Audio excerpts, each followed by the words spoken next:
Lahore central jail में 23 मार्च 1931 की शुरुआत किसी और दिन की तरह ही हुई थी।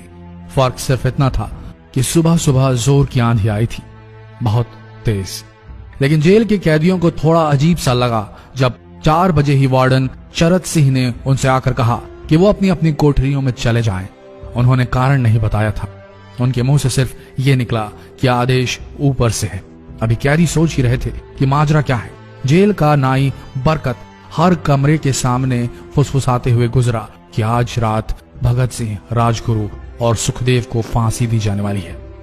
उस क्षण की निश्चिंता ने उनको झकझोर कर रख दिया। कैदियों ने बरकत से मनुहार की कि वो फांसी के बाद भगत सिंह की कोई भी चीज जैसे पेन, कंघा या घड़ी उन्हें ला कर दें ताकि वो अपने पोते पोतियों को बता सकें कि कभी वो भी भगत सिंह के साथ जेल में बंद थे। बरकत भगत सिंह की कोठरी में गया और वहां से उनका पेन और कंघा ले आया। सारे कैदियों में होड़ लग गई कि किसका उस पर अधिकार हो। आखिर में ड्रॉ निकाला गया, लाहौर कॉन्स्पिरेसी केस। अब सब कैदी चुप हो चले थे। उनकी निगाहें उनकी कोठरी से गुजरने वाले रास्ते पर लगी हुई थी। भगत सिंह उनके साथ फांसी पर लटकाए जाने के लिए उसी रास्ते से गुजरने वाले थे। एक बार पहले जब भगत सिंह उसी रास्ते से ले जाए जा रहे थे तो पंजाब कांग्रेस के नेता भीमसेन सच्चर ने आवाज ऊंची कर उनसे पूछा था, आप और आपके साथियों ने लाहौर कॉन्स्पिरेसी केस में अपना बचाव क्यों नहीं किया? भगत सिंह का जवाब था, इनकलाबियों को मरना ही होता है क्योंकि उनके मरने से ही उनका अभियान मजबूत होता है, अदालत में अपील से नहीं। वार्डन चरत सिंह भगत सिंह के खैर ख्वाह थे और अपनी तरफ से जो कुछ बन पड़ता था उनके लिए किया करते थे। उनकी वजह से ही लाहौर की द्वारकादास लाइब्रेरी से भगत सिंह के लिए किताबें निकलकर जेल के अंदर आ पाती थी। भगत सिंह की जेल की जिंदगी काफी कठिन थी। किताबें पढ़ने का शौक हो चला था उन्हें कि एक बार उन्होंने अपने स्कूल के साथी जयदेव कपूर को लिखा था कि वो उनके लिए कार्ल लिब्कनेcht की मिलिटरिज्म, लेनिन की लेफ्ट विंग कम्युनिज्म और ऑप्टन सिंक्लेयर का उपन्यास द स्पाई कुलबीर के जरिए भिजवाएं।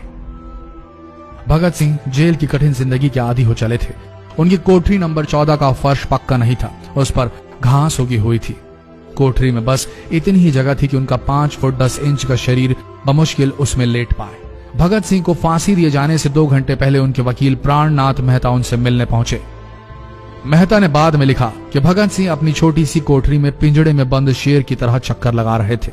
इनकलाब जिंदाबाद। उन्होंने मुस्कुराकर मेहता को स्वागत किया और पूछा कि आप मेरी किताब रिवोल्यूशनरी लेनिन लाए या नहीं। जब मेहता ने उन्हें किताब दी तो वे उसे उसी समय पढ़ने लगे मानो उनके पास अब ज्यादा समय न बचा। मेहता ने उनसे पूछा कि क्या आप देश को कोई संदेश देना चाहेंगे? भगत सिंह ने किताब से अपना मुंह हटाए बगैर कहा, सिर्फ 2 संदेश, साम्राज्यवाद मुर्दाबाद और इनकलाब जिंदाबाद। इसके बाद भगत सिंह ने मेहता से कहा कि वो पंडित नेहरू और सुभाष चंद्र बोस को मेरा धन्यवाद पहुंचा दे जिन्होंने मेरे केस में गहरी रुचि ली थी। भगत सिंह से मिलने के बाद मेहता राजगुरु से मिलने उनकी कोठरी पहुंचे। राजगुरु के अंतिम शब्द थे, हम लोग जल्द मिलेंगे। सुखदेव ने मेहता को याद दिलाया कि वो उनकी मौत के बाद जेलर से वो कैरम बोर्ड ले लें जो उन्होंने उन्हें कुछ महीने पहले दिया था। मेहता के जाने के थोड़ी देर बाद जेल अधिकारियों ने तीनों क्रांतिकारियों को बता दिया कि उनको वक्त से 12 घंटे पहले ही फांसी दी जा रही है। अगले दिन सुबह 6 बजे की बजाय उन्हें उसी शाम 7 बजे फांसी पर चढ़ा दिया जाएगा। भगत सिंह मेहता द्वारा दी गई किताब के कुछ पन्ने ही पढ़ पाए थे। उनके मुंह से निकला, क्या आप मुझे इस किताब का एक अध्याय भी खत्म करने नहीं देंगे? भगत सिंह ने जेल के मुस्लिम सफाई कर्मचारी बेबे से अनुरोध किया कि वो उनके लिए उनको फांसी दिए जाने से 1 दिन पहले शाम को अपने घर से खाना जरूर लाएं। लेकिन बेबे भगत सिंह की इच्छा पूरी नहीं कर सके क्योंकि भगत सिंह को 12 घंटे पहले फांसी देने का फैसला ले लिया गया और बेबे जेल के गेट के अंदर ही नहीं घुस पाए।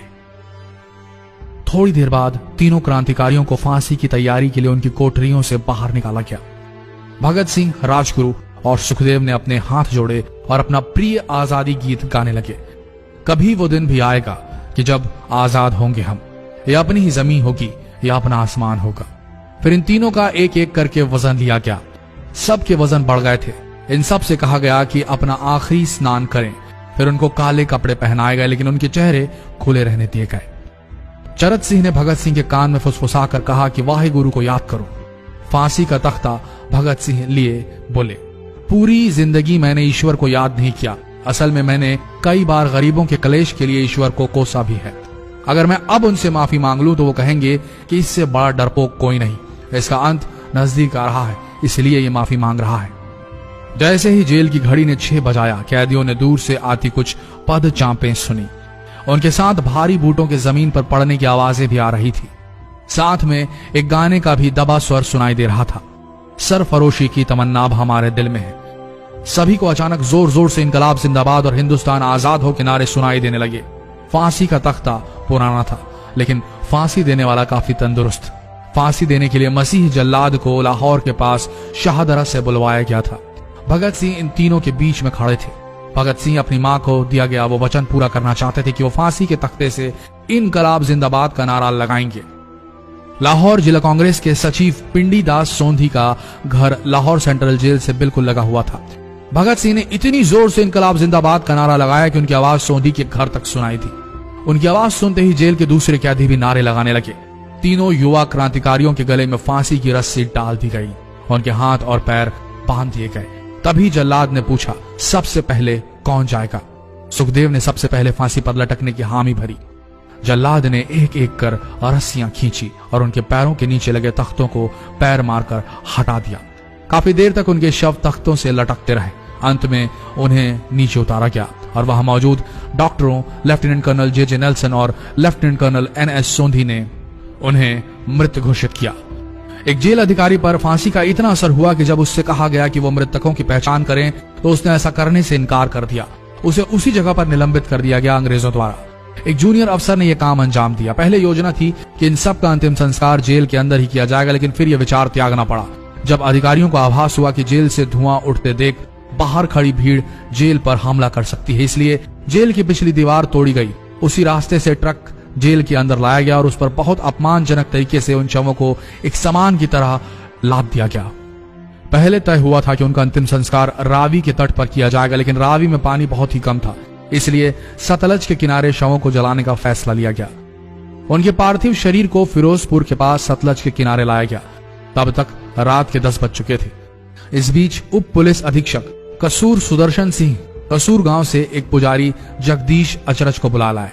अभी उनमें आग लगाई ही गई थी कि लोगों को इसके बारे में पता चल गया। जैसे ही ब्रितानी सैनिकों ने लोगों को अपनी तरफ आते देखा, वो शवों को वहीं छोड़कर अपने वाहनों की तरफ भागे।